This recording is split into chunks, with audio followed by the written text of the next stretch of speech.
Mosharraf sir স্মৃতি পাঠাগার আজকে যে পাঠাগারটি যাত্রা শুরু করলো এটি অত্যন্ত যুগোপযোগী একটি সময়োপযোগী সিদ্ধান্ত। কারণ শিক্ষার আলো বঞ্চিত কোনো জাতি পৃথিবীর বুকে মাথা উঁচু করে দাঁড়াতে পারেনি। আর শিক্ষার অন্বেষণের একটা সবচেয়ে বড় বৃহৎ মাধ্যম শিক্ষা প্রতিষ্ঠানের বাইরে সেটি হচ্ছে গ্রন্থাগার বা পাঠাগার।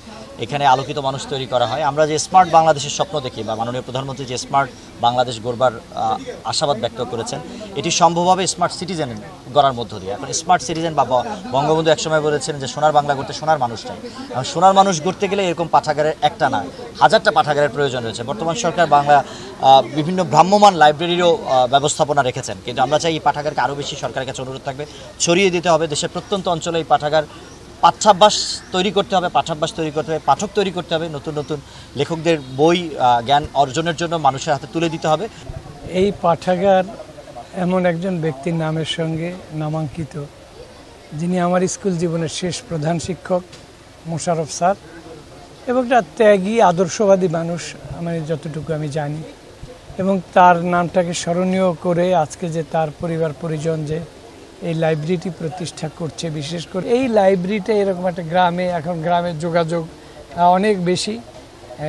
এখন যেটা হচ্ছে যে প্রত্যেক বাড়ি বাড়ি যেতে হবে এই পাঠাগারের পক্ষ থেকে, গিয়ে সবাইকে উদ্বুদ্ধ করতে হবে অন্তত সপ্তাহে একটা দিন যেন লাইব্রেরিতে এসে বই পড়ে, এবং বই পড়ার একটা প্রতিযোগিতাও করতে পারে তারা, যাতে স্কুলগুলিতে যেতে পারে প্রতিনিধিরা। এখান থেকে 5টা স্কুল টার্গেট করলে যে 5টা স্কুলের ছেলে মেয়েদের আমরা আমাদের এটার আওতাভুক্ত রাখবো, এবং তাদের মধ্যে পাঠ অভিজ্ঞতার প্রতিযোগিতা হলো, প্রতিযোগিতায় তাদেরকে পুরস্কৃত করা হলো, উৎসাহিত করা হলো, বাবা মাও তাতে উৎসাহিত হবে। এদের মধ্যে বই পড়ার একটা আগ্রহ জাগানোর একটা প্রজেক্ট নিতে পারে, প্রকল্প, এবং সেই প্রকল্পের মাধ্যমে লেখা প্রতিযোগিতাও করতে পারে। তখন তা বাবা মা দেখবে যে খালি GPA 5 পেলেই হয় না, সরকারি অনুদানের 10,000 টাকার একটা প্রথম পুরস্কার পেয়েছে। যেমন এই থানায় যে সবচেয়ে ভালো কবিতা লিখবে তাকে 10,000 টাকার পুরস্কার দেবে, 5,000 টাকা বই, 5,000 টাকার প্রাইজ বন্ড।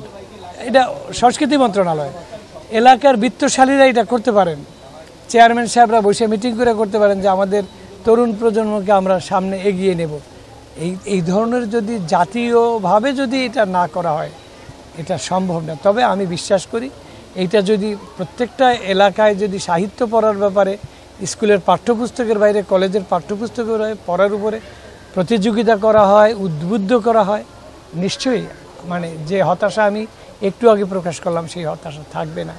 সমাজটা পরিবর্তন হবে এবং একটা নতুন জেনারেশন আসবে। আমি হয়তো দেখে যাব না, তারা বাংলাদেশে টেকসই উন্নয়নকে ধরে রাখবে। মোশাররফ স্যার স্মৃতি পাঠাগার একটি গ্রামের আলোকবর্তিকা, শরীর গঠনের জন্যে ক্রীড়া, জ্ঞানের জন্যে শিক্ষা এবং সুস্থ ধারার সংস্কৃতি চর্চার মধ্য দিয়ে একটা পরিপূর্ণ মানুষ বিকশিত হতে পারে। মোশাররফ স্যার স্মৃতি পাঠাগার সেই লক্ষ্যে এগিয়ে যাচ্ছে। এই গ্রামের প্রতিষ্ঠা জোবায়েদ হোসেন চাকরির শুরু থেকে যিনি এই পাঠাগারটি প্রতিষ্ঠা করেছেন, আমি প্রায়ই যে কথাটা বলি, মানুষ ছোট চাকরি করুক আর বড় চাকরি করুক, চাকরি পাওয়ার পরে সে স্বপ্ন দেখে একটি বাসা করা, জমি কেনা, প্লট কিনা, অথবা নিজের আত্মীয় স্বজনকে বড় করে দেখা। কিন্তু সেই কাজটা তিনি না করে তিনি করেছেন একটি পাঠাগার। এই গ্রামে এই মানুষকে অন্ধকার থেকে আলোকিত করার জন্যে এই উদ্যোগ, আমি তাকে সাধুবাদ জানাই। এবং পাঠাগারের সাথে আমি যতদিন বেঁচে আছি আমি নিজেকে এই পাঠাগারের কল্যাণে আমি কাজ করে যাব।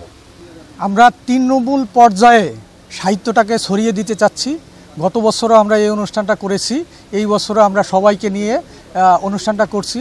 এখনকার ছেলেমেয়েরা যাতে মোবাইল আসক্ত, মাদক আসক্ত থেকে বাঁচে, সাহিত্যের প্রতি সুস্থ ধারায় বাঁচতে পারে, আমাদের এটাই প্রত্যাশা।